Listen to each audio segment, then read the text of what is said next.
creció menos de lo esperado, pero igual sigue siendo alta, un 0,4% en el tercer mes de este 2024. Sube educación, vivienda y servicios básicos. Vamos a hablar de este tema con Jorge Rojas, economista y académico de la Universidad Andrés Bello, la misma universidad donde yo salí. Qué bien. ¿Cómo estás, Jorge? Bien, muchas gracias por la invitación. A ver, sube un 0,4% al año. ¿Cuánto ya se puede contabilizar y qué tan preocupante es que la inflación no ceda a la velocidad que se pretendía? Bueno, la verdad es que producto del incremento en el precio del dólar, en el precio de los combustibles también y en algunos servicios de vivienda, se esperaba que el alza fuera más bien del orden del 0,6, 0,7. Entonces este 0,4 como que sorprende un poquito a la baja. Sin embargo, es importante notar que el IPC sin volátiles, es decir, sacando ¿cierto? Los alimentos, estas cosas que cambian de precio rápidamente, es de un 0,6. Entonces eso modera un poco las expectativas, porque inicialmente uno dice, pasamos de 4,5 a 3,7, fue menos de lo que se esperaba. Sin embargo, la inflación subyacente se mantiene, digamos, un poco más alta que la inflación reportada, y lo que hizo que esta inflación general fuera más baja fue la caída en el precio de los alimentos y bebidas no alcohólicas principalmente. Claro, porque el dólar está incidiendo bastante en el precio, por ejemplo, de los combustibles, que han tenido alzas sucesivas. Y ahora la inflación, entiendo que en 12 meses de 3,7, sí, de 3,7. Y el Banco Central en algún momento había fijado la inflación como en un rango meta del 3%. Al parecer no vamos a poder cumplir con esa expectativa. No en este año. De hecho, en el último informe de política monetaria, el Banco Central mueve esa expectativa al año 2025.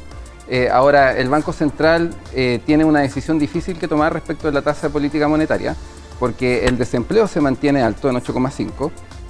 ¿Y qué sucede? Que si bajan a un ritmo muy acelerado la tasa de interés, esto genera efectos, ¿cierto?, en el tipo de cambio, en el precio del dólar, que justamente una de las presiones inflacionarias que se esperaba que pudiese tener un efecto mayor y que no se observó tan tangiblemente en el mes de marzo, pero quizás se pueda reflejar durante el mes de abril.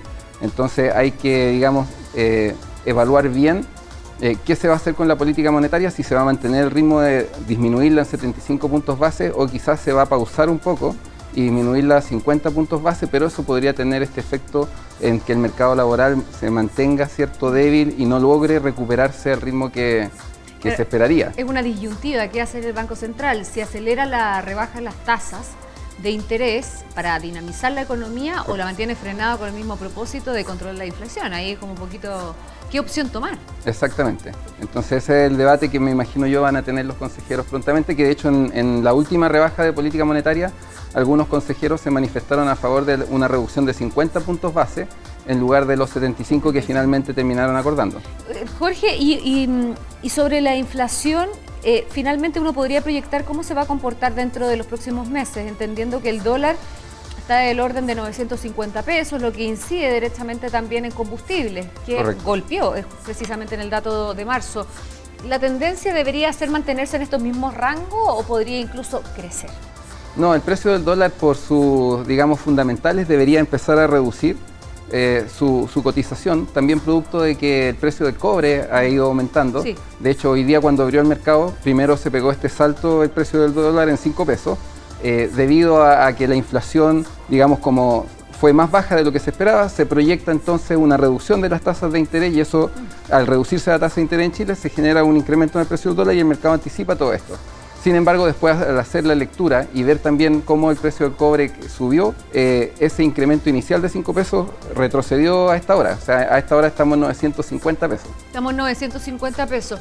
Ahora, incide en el alza del valor de la inflación del IPC de marzo, decíamos también la educación. Sí. Esto es estacional, ¿no? Entiendo que la educación se reajusta efectivamente en este periodo, por lo tanto no debería incidir tanto en la próxima. No debería incidir tanto en la próxima y esto de la educación, ¿cierto?, es un fenómeno que observamos todos los años. Claro, o sea, siempre, y en este momento del año. Exactamente, o sea, siempre la inflación de marzo es más alta que la inflación de febrero.